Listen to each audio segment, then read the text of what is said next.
A very good morning to all students. Once again, we are coming to introduce a new multiple choice question related to the chapter 11 and chapter 12 of class 12 business studies. As you know, in the last few videos, we discussed the various important multiple choice question related to the chapter number 11 and the chapter number 12. You can see that in the last video we discussed at least 16 multiple choice question which are related to the chapter 11, that is a marketing management.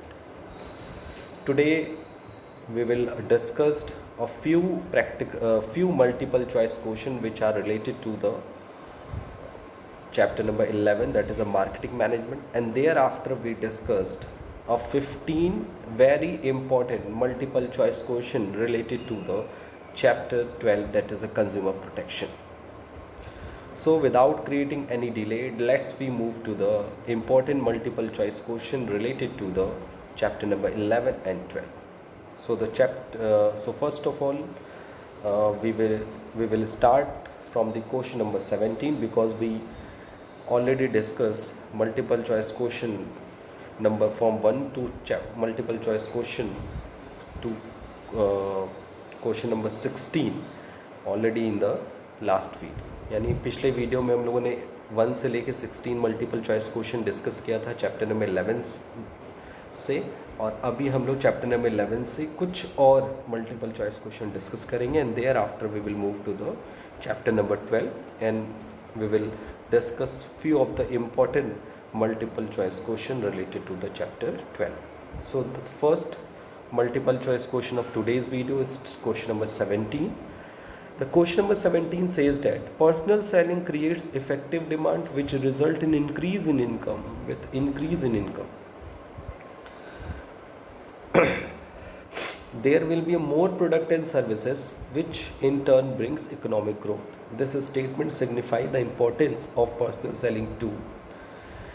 इसमें एक line बोला है, personal selling creating effective demand which result in increase in income, there will be more product and services which will turn become economic growth. आपको ये बताना है कि ये स्टेटमेंट पर्सनल सेलिंग की कौन सी इंपॉर्टेंस को डिनोट कर रहा है. The first one is a businessman, second one is a customer, third one is a society, and number 4 is a none of the above. So you can see that यहाँ पर हम economic growth की बात कर रहे हैं, as well as we discuss in this multiple choice question is that which in turn brings economic growth. Economic growth की भी बात कर रहे हैं. सो यहाँ पर्सनल सेलिंग के बिजनेसमैन के पॉइंट ऑफ व्यू से ज़्यादा इम्पॉर्टेंट तो नहीं है, बट अगर हम कस्टमर की बात करें तो यहाँ कस्टमर को लेकर भी बात नहीं हो रही है, बिकॉज यहाँ पर हम लोग बात करें that is which in turn brings economic growth. So यहाँ इकोनॉमिक ग्रोथ को का जो करेक्ट ऑप्शन है वो होगा society. It means the correct answer of question number 17 is society. So इसके लिए कुछ हिंट भी दिया हुआ है. You can see that personal selling plays an important role in marketing goods by serving businessmen, customer and society. It serves society by converting latest demand into effective demand. यानी उनका demand increase हो रहा है. क्यों? क्योंकि उनकी income increase हो रही है. सो ऐसा ज़रूरी नहीं है कि इनकम बढ़ने से डिमांड भी क्रिएट हो, लेकिन पर्सनल सेलिंग के हेल्प से हम क्या करते हैं, सोसाइटी के डेवलपमेंट की बात करते हैं और सोसाइटी के लिविंग ऑफ स्टैंडर्ड को इंक्रीज़ करते हैं, और उनके लेटेस्ट डिमांड को हम उनके इफेक्टिव डिमांड में कन्वर्ट करने की कोशिश करते हैं. So now we will move to the question number 18. When Sarita opened the door, on hearing the doorbell, a person was standing who was selling Britannia word encyclopedia. Here Britannia is using which element of promotional mix? Britannica world encyclopedia.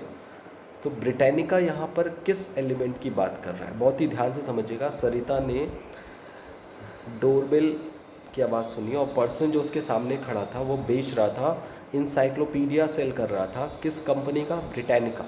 तो जहाँ पे जो Britannica word है is using which element of promotion sale, it will be related to the option A public relation, B sales promotion, C is advertisement, and D is a personal selling. तो यहाँ personal selling की बात हो नहीं रही है. Sales promotion तब होता है जब कुछ स्पेसिफिक टेक्निक यूज होती है, पर्सनल सेलिंग तो है, बट यहाँ पर मोर फॉर जो यहाँ पे ब्रिटानिका वर्ल्ड का जो नाम है इंसाइक्लोपीडिया, ये एडवर्टाइजमेंट का प्रमोशन मिक्स क्राइटेरिया को डिनोट कर रहा है। So now question number 19, Abhinav Mehta marketing manager of Roop cosmetic is facing the problem of poor sale. Abhinav Mehta एक मार्केटिंग मैनेजर हैं रूप कॉस्मेटिक के, जो प्रॉब्लम फेस कर रहे हैं that is a poor sales, यानी उसकी कंपनी की सेल्स अच्छी नहीं है। What mode of communication he can opt to target a large position, अगर वो किस तरीके से एक लार्ज पॉपुलेशन के साथ कम्युनिकेट कर सकते हैं। You can see that advertisement एक ऐसा ज़रिया है जिससे हम बहुत बड़े पॉपुलेशन के साथ कम्युनिकेट कर सकते हैं। So the very easiest and very simple mode of communication by which every salesman target a large position, which are as follow, that is a newspaper, television, radio. So according to this question we can see that the option is D, that is all of the above. So the right answer is all of the above, and hint में इसके लिए regarding दिया भी हुआ है। You can see that Abhinav Mehta can adopt following forms of communication to advertise his product. These can be newspaper, television, radio, which will help him to target the large population. आप जानते हैं advertisement के through हम क्या कर सकते हैं, एक बड़े पॉपुलेशन के साथ अपनी बातें पहुंचा सकते हैं, उनके साथ कम्युनिकेट कर सकते हैं।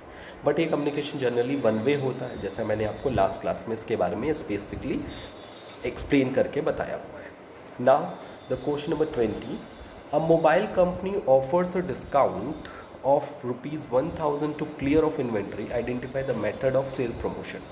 एक कंपनी है जो अपना इन्वेंट्री ख़त्म करना चाहती है और इस इन्वेंट्री के लिए वो लोगों को क्या दे रही है, डिस्काउंट दे रही है। कितने रुपए का, 1000 रुपीज़ का, कि उसकी सारी की सारी इन्वेंट्री ख़त्म हो जाए। वहाँ पे वो कौन सा सेल्स प्रमोशन यूज़ कर रही है?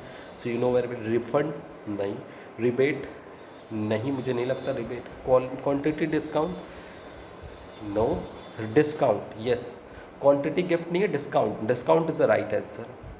ओके, सो यहाँ पर कंपनी दो तरह की चीज़ें प्रोवाइड कर रही है, रिबेट भी दे रही है, डिस्काउंट देखिए अगर यहाँ वर्ड लिखा है 1000 रुपीज़ ऑफ, तो डिस्काउंट भी कह सकते हैं, रिबेट भी कह सकते हैं। So rebate and discount is similar thing. So मुझे लगता है option B and D are both are the correct. Now the question number 21 is refers to offer of sales in return of payment is easy installment without any interest charge there on. यानी कह रहा है कि अगर आपको हम cell का offer दें, ठीक है, कि मैं आपको बेचना चाह रहा हूँ कोई प्रोडक्ट और उस प्रोडक्ट के बारे में मैं बता रहा हूँ कि आप उस प्रोडक्ट का पेमेंट ईजी इंस्टॉलमेंट में कर सकते हैं बिना किसी इंटरेस्ट चार्ज के। यानी आपको कोई इंटरेस्ट नहीं देना है, आपको सिर्फ प्रिंसिपल वैल्यू देनी है, वो भी किस फॉर्म में, जैसे 20,000 रुपीज़ का आपने कोई प्रोडक्ट खरीदा, उस प्रोडक्ट की वैल्यू आप 4 इक्वल इंस्टॉलमेंट में पे कर सकते हैं, डेट इज़ 5000, 5000, 5000, 5000, 5 इक्वल इंस्टॉलमेंट पे, और उस पर आपको कोई इंटरेस्ट देना है। इंटरेस्ट नहीं देना है तो आप देखो यहाँ पे सैम्पलिंग तो होगा नहीं, यूजेबल बेनिफिट्स नहीं है, क्वांटिटी गिफ्ट नहीं है। It is a right answer is full finance at the rate of 0%। आपको पूरा का पूरा पैसा फाइनेंस के थ्रू मिल रहा है। So this the right answer is full finance at the rate of 0%. So next question पे जाने से पहले हिंट देख लेते हैं। Some company offer the sale of a product in return of payment in easy installment without any charge there और this is usually available on vehicle, electronic and consumable durables. यानी ये जनरली सारे product पे available नहीं होता, ये vehicles पे available होता है। अगर आप कोई कार, मोटरसाइकिल, इलेक्ट्रॉनिक प्रोडक्ट्स खरीदते हैं जो महंगे होते, like AC, refrigerator, washing machines and consumable durable, यानी कोई भी ऐसा प्रोडक्ट जो ड्यूरेबल, नॉन ड्यूरेबल प्रोडक्ट पे जनरली फाइनेंस की फैसिलिटी अवेलेबल नहीं होती है। Now the question number 22, if a manufacturer achieve a breakthrough by developing a car engine, अगर एक मैन्युफैक्चरर है जिसने एक कार इंजन डेवलप किया है which can run on both petrol and diesel. अब ये कार जो है वो पेट्रोल से भी चल सकती है और डीजल से भी चल सकती है। And this news is covered by television और रेडियो और newspaper in form of a news item. So ये जो पूरी न्यूज़ है वो पूरे टेलीविज़न, रेडियो, न्यूज़पेपर सब में पब्लिश हो रही है क्योंकि ये एक तरह का न्यूज़ है। It would be a terms at, इसको हम लोग क्या बोलेंगे, एडवर्टाइजमेंट बोलेंगे, सेल्स प्रमोशन बोलेंगे, पर्सनल सेलिंग बोलेंगे, नहीं, इसको हम लोग बोलेंगे that is a publicity, you know very well, अगर हम कोई इनोवेशन करते हैं और ये इनोवेशन हमारी सोसाइटी के लिए काफ़ी बेनिफिट होता है या सरप्राइजिंग होता है, तो you know very well it is called publicity. ये एडवर्टाइजिंग नहीं है, ना ये सेल्स प्रमोशन है, ना ये पर्सनल सेलिंग है, ये पब्लिसिटी का पार्ट है। It is not a part of promotion mix, because you know very publicity is not a part of promotion mix. इसके लिए हिंट भी दिया हुआ है। Here in question, in case of publicity because of Indian manufacture would benefit from the such dissemination of information about his achievement by media but would not bear any cost for the same. Yes, इसके लिए कोई cost वो beer नहीं कर रहे हैं। And you know very well, चाहे हम प्रोडक्ट मिक्स की बात करें, चाहे हम प्राइस मिक्स की बात करें, चाहे हम प्लेस मिक्स की बात करें, चाहे हम प्रमोशन मिक्स की बात करें, इन सब के लिए कंपनी को कुछ ना कुछ पे करना पड़ता है। बट पब्लिसिटी क्या होती है, एक तरह की अचीवमेंट होती है जो कंपनी गेन करती है अपने इनोवेशन टेक्निक से, और जिसके लिए उसे कुछ भी पे करना नहीं पड़ता है। So this is a very important for you. Next, this is 23। Next question is 23, maintaining good public relation help in achieving which of the most marketing objective. Very, बहुत ही क्लियर, फिर सुनिएगा। एक पब्लिक रिलेशन, एक अच्छा public relation create करना, इसमें से किस मार्केटिंग ऑब्जेक्टिव को अचीव करने में आपकी हेल्प करेगा। यानी अगर आपका अपने पब्लिक के साथ एक अच्छा रिलेशन होगा तो आप इसमें से कौन सी मार्केटिंग ऑब्जेक्टिव को अचीव कर सकते हैं। Building awareness, building credibility, stimulate sales force and all the above.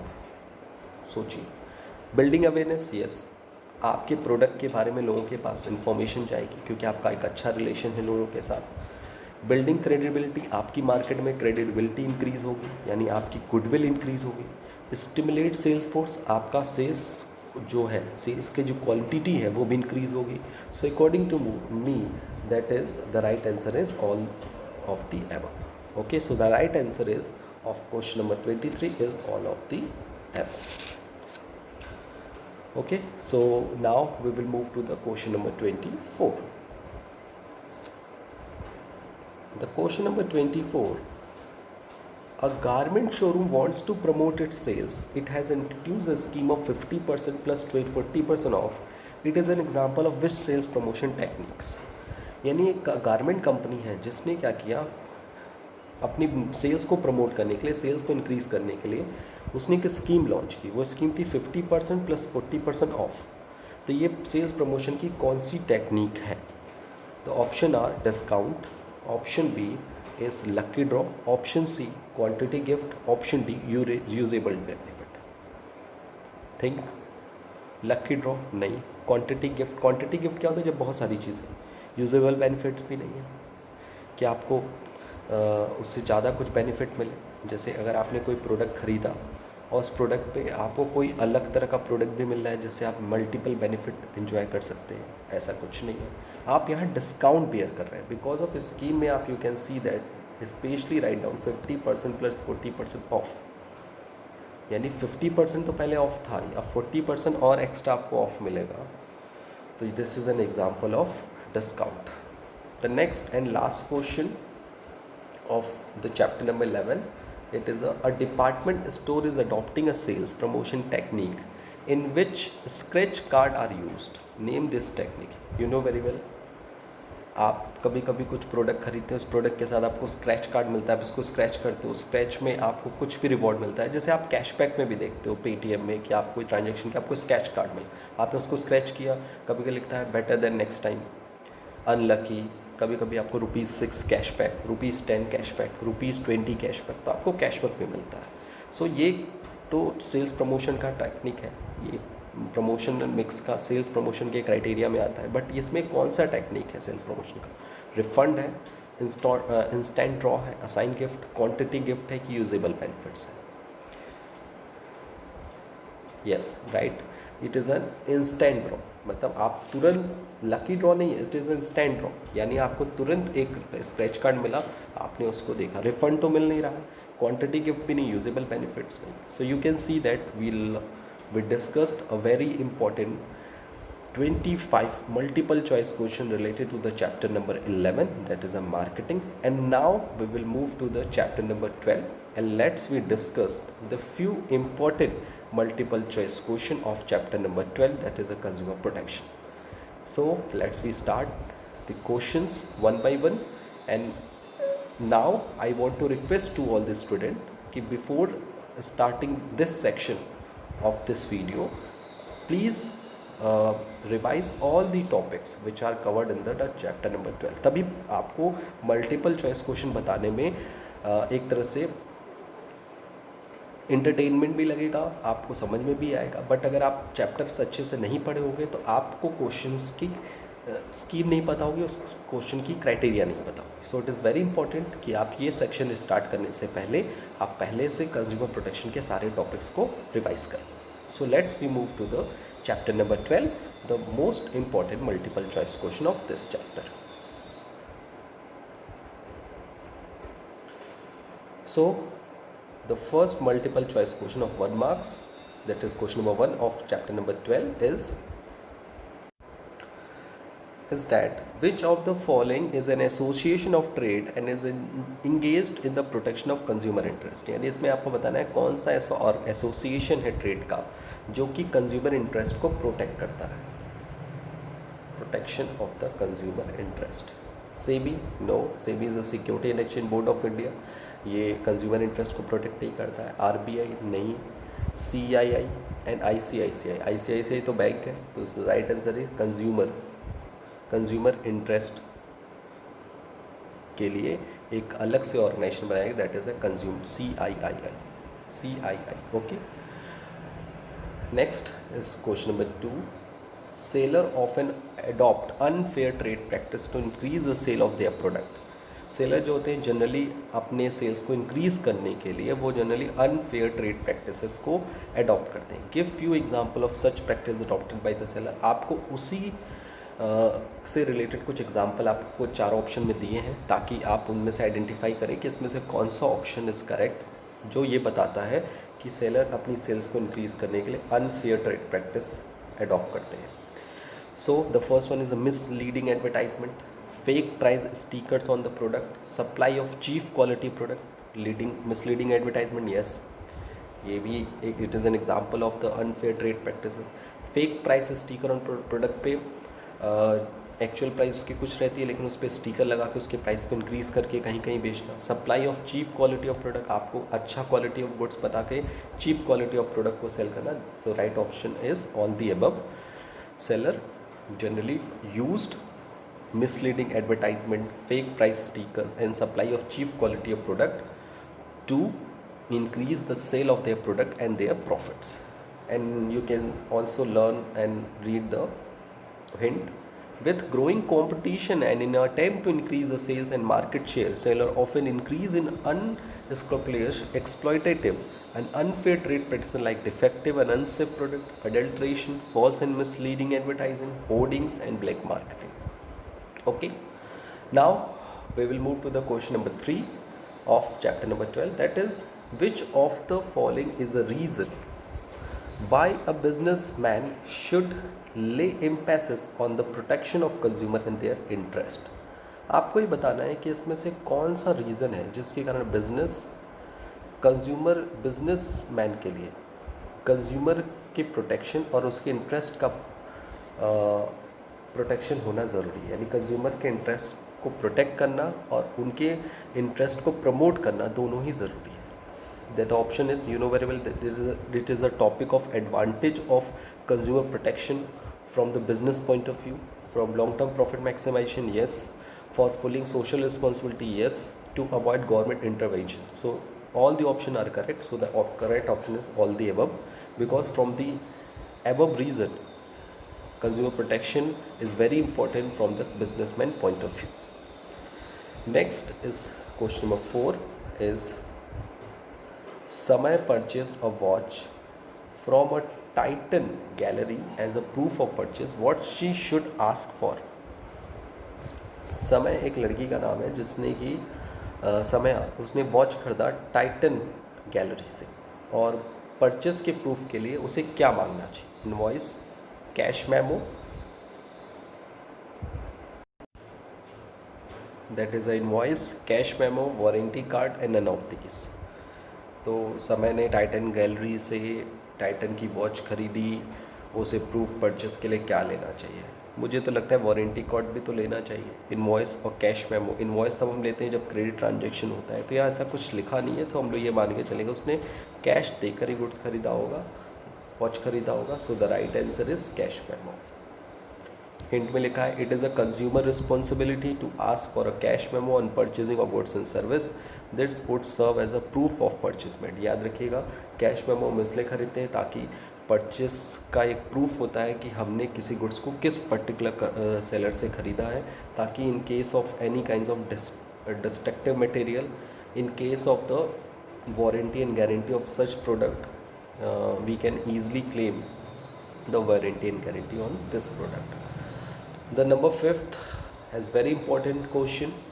Which consumer rights gives the freedom to business firm to set up their own grievances cell? याद रखिएगा कि कंज्यूमर राइट का, consumer right you know very well, sick her, right to safety, right to be informed, right to choose, right to be heard, right to consumer education and right to be seek redressal. आपको ये बताना है कि 6 rights, मैंने आपको 6 rights के नाम याद दिला दिए, उसमें से कौन सा ऐसा राइट है जो कस्टमर को ये राइट देता है, freedom to business firm to set up their own consumer grievances cell. यानी बिजनेस फर्म्स को ये फ्रीडम देता है कि वो खुद का कंज्यूमर ग्रीवेंसेस सेल्स भी ओपन कर सकते हैं। क्यों?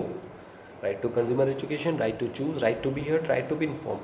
The right answer is right to be heard, because you know very well consumer को ये राइट मिला होता है कि वो अपनी कंप्लेंट्स को प्रोडक्शन मैन्युफैक्चर एंड सेलर तक पहुंचाए, तो वो अपनी बातें कैसे लोगों के सामने रखेंगे। उसके लिए बिजनेस फर्म्स को खुद का कंज्यूमर ग्रीवेंसेस सेल्स भी ओपन करना पड़ता है, ताकि कंज्यूमर अपने, अगर right to be heard use कर रहा है, अगर उसे किसी प्रोडक्ट से रिलेटेड कोई प्रॉब्लम है, तो वो अपनी प्रॉब्लम मैन्युफैक्चरर या सेलर तक पहुंचा सके और उसका सॉल्यूशन या रिलेटेड क्लेम के लिए डिमांड कर सके। अगर वो क्लेम और सॉल्यूशन प्रॉपर कंपनी से नहीं मिल पाता है, तो you know very well consumer क्या कर सकता है, कंज्यूमर कोर्ट में भी क्लेम फाइल कर सकता है, कोर्ट सू कर सकता है against the seller, against the manufacturer. Okay, so now we will move to the next question, and you can see that the hint, the consumer has a right to file a complaint and to be heard in case of dissatisfaction with a goods or a service.